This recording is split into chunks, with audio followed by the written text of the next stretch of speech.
Hello, and welcome to another installment of the Pug's Thoughts and the Doghouse. I'm Pug, and here's what I'm thinking. This is my second video of this week. As I said before, I'm doing 3 videos this week because of comments that I got from one of my entries.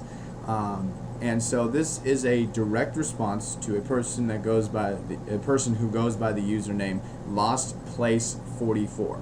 So LostPlace44, first of all, thank you very much for commenting. I really appreciate it, and I'm just trying to look for opportunities to talk sports because that's ultimately what I love to do.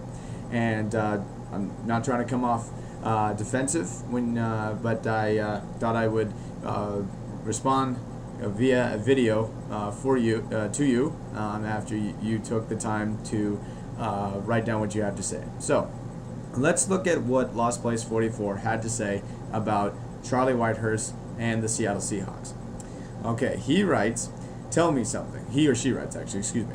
Tell me something. Is $10 million for Whitehurst that bad? It eliminates the need for a QB in the first round, and if you take a first-round QB in the top 10, you would be throwing $60 million at a QB. At least Whitehurst has sat behind one of the best QBs in the game, Rivers, referring to Philip Rivers. I know he hasn't thrown a pass in the regular season, but a rookie hasn't either. Now we can actually go for needs with our 2 first-rounders. Just my opinion. He also says, I'm glad we actually have a tall, athletic backup. Wallace, referring to Seneca Wallace, was a short, sporadic, wobbly, off-the-mark passer. Pete Carroll is making Hasselbeck compete. Mora just handed Hasselbeck the keys. Mora would either blast the O-line or blast the kicker, for Christ's sakes. Yes, Matt didn't have the best line, but when we did give him time, did Matt actually throw the ball that well? I just think he's physically and mentally ruined, but we shall see what we shall see. So once again, thank you, LostPlace44, for commenting. And let's go over your comments, shall we? These are my response to some of the things that you've said. First of all, you said, is $10 million for Whitehurst that bad? I think it is. I think it is because Whitehurst hasn't thrown a pass. I'll get into that in just a second. But it's also an uncapped year, so that could have played a role in it as well.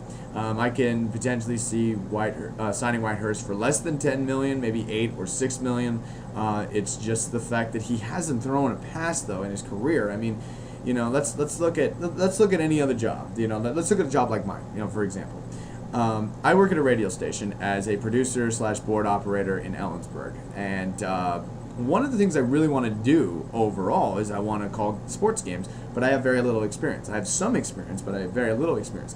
Do you think it would be fair if my radio station hired me to do as a play-by-play announcer and then pay me an outrageous amount of money? No, it wouldn't be fair. You know, the NFL, like many other jobs, is a job where you build up, and that's the reason why I say $10 million is too much for a guy who hasn't thrown a pass. I mean, not only that, I mean, it's the draft picks that we gave up for him too. I mean, you know, I really still think we overpaid. You know, he hasn't done anything, and he's worth $10 million. So it eliminates. You also said it eliminates the need for a QB in the first round, and if you take a QB in the first round, you end up paying him $60 million. I mean, this is very true. This is good. You know, I think the Seahawks need to go after linemen in the draft, both on offense and on defense.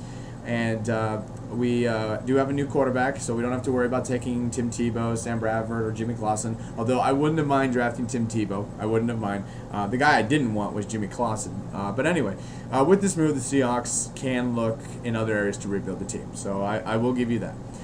You also wrote, at least Whitehurst played behind one of the best QBs in the game, Philip Rivers. I couldn't agree with you more. I agree with you 110%. I think Philip Rivers is a great quarterback, and it's unfortunate that he's been on teams that have collapsed in the postseason. But I think Philip Rivers is probably the most underappreciated quarterback in the NFL, and that's more than Matt Hasselbeck, and I know that's saying something. But yeah, you're right about Philip Rivers. You also said, I know he, referring to Whitehurst, hasn't thrown a pass in the regular season, but a rookie hasn't either.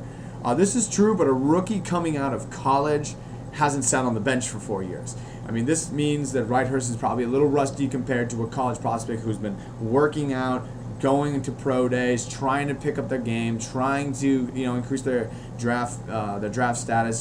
So I mean, a rookie can be fresh coming out of college compared to a backup who's been sitting on the bench for 4 years. I love this next one. We actually have a tall, athletic backup. Wallace was a short, sporadic, wobbly, off-the-mark passer. I have to hand it to you, Lost Place 44.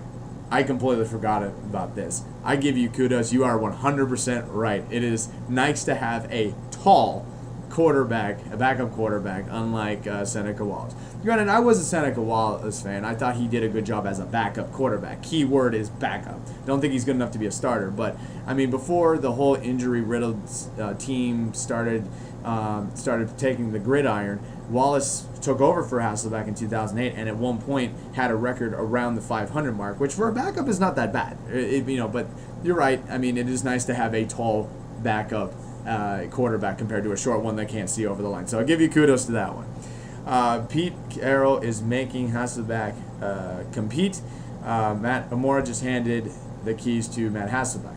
I don't think this is true. I think the quarterback position is Hasselbeck's to lose, but I think he will be the starting quarterback at the beginning of the year.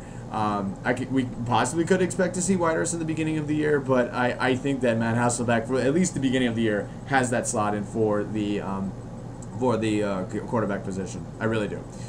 You said Mora would either blast the offensive line or blast the kicker. Now, I'm going to say this up front. Wasn't a big fan of Mora.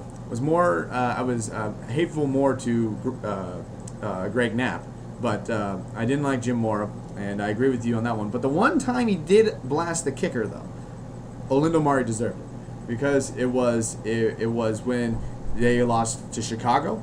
It was when they lost Chicago, and Olindo Mare blew 2 field goals. So because of that, I think that's the one time that it would be okay to blast the kicker. But I give you 100% right on the offensive line. When we gave Matt time, did he throw the ball well? No, you're right. He didn't give the ball. He didn't get enough time. So because of that, this could be the end of Matt Hasselbeck. I mean, it's already been reported that this is his last year at the helm of the Seahawks offense. So we'll see what happens. And thank you very much for commenting, Lost Place 44. Feel free to check out your more videos of mine. And I've been checking out your account. I see that you have yet to put up videos last time I checked, but thank you very much for taking a look at this, and keep watching the Pug's Thoughts in the Doghouse, and feel free to comment on what I've said in this installment. So until next time, this has been another installment of the Pug's Thoughts in the Doghouse.